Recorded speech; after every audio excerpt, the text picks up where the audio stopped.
バジートーク。はい。知ってます？バジートーク。初めてです。初めてですか？はい。今日は清澄と後ろでお送りします。はい。ゆるいやつです。おお。はい。そして今日のテーマはあいうえお作文で映画の告知。もう難しい。バジーノイズではい。じゃあ交互に行きましょうか。じゃはい。あバカみたいに G。 G。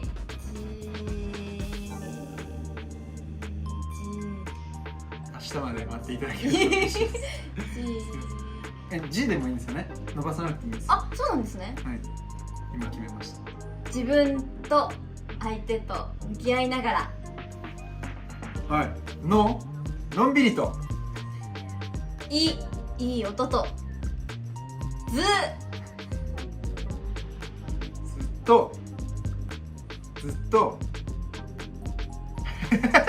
今んとこバカみたいにに G。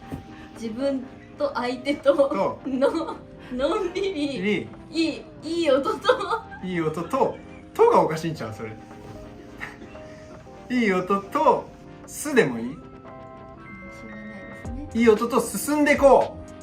映画バジーノイズお楽しみに。これはねちょっとリベンジですね。はい。孤独で静かな僕の世界を君は笑ってぶっ壊したんだ。音楽だけが居場所だった。その音に出会って世界が変わった。圧倒的共感度の青春ストーリー。バジーノイズ。